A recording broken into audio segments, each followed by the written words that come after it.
So, in September, we went medieval camping in Temagami.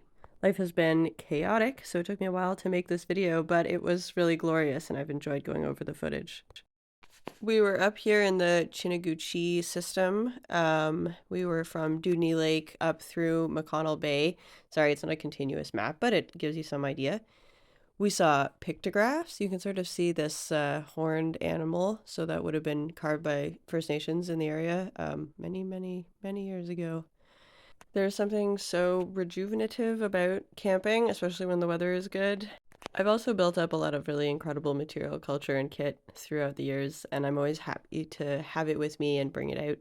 We're doing mostly medieval clothes, but we only had 5 people this year, so we went a bit lighter. We didn't go so heavy on the cookware like we usually do. We cooked a lot of delicious food. These are based on medieval recipe, beef roll-ups, non-medieval grill, but they were so good. And we camped on this incredible sandy beach. You could walk out about 20 feet just in this really shallow water. So we even got to swim even though it was September, and we had really glorious sunsets. I think I go camping primarily so that I can just look at the skies with nothing in the way. It was pretty magical the whole time. We moved on to our next campsite. Temagami is so incredibly rocky. It kind of stands out from Algonquin in that way a little bit. This is a land formation called the Elephant, which we are about to climb, and that's about where we ended up. So it was a pretty nightmarish bushwhack. Apparently there's a trail, but we didn't find it. And so this is sort of what it looked like the whole time. But when we got to the top, we got this incredible vista view, which I'm really not used to camping. In the Adirondacks, you can climb a mountain and then mostly you see trees. So this felt really special. We even saw an eagle. My phone couldn't really get it, but you can see a tiny dot in there. This was our campsite across the lake from the Elephant. It was really nice. We had some stew because it was a bit later in the event and, we couldn't have the most fancy food anymore.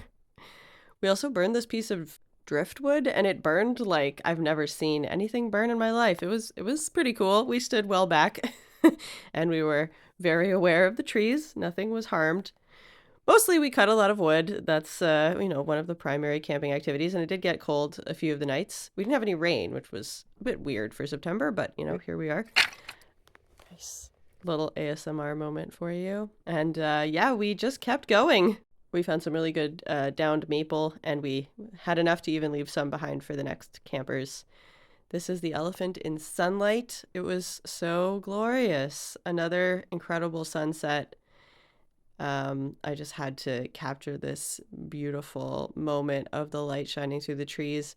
There's something about the skies in the fall that just, I don't know, there's a magic to them. The light is different. It's the whole time I just kept wandering around being like, it's so beautiful. The light is so beautiful. And then we woke up the next morning to this incredible fog that also was just so magical. What else can I say? It was a beautiful, beautiful week.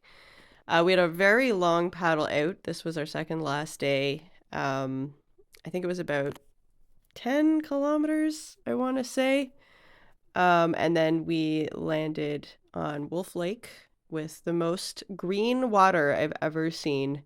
And this was our day out. We got to the road just as this mega storm hit, so we were pretty lucky. Anyway, hope you enjoyed.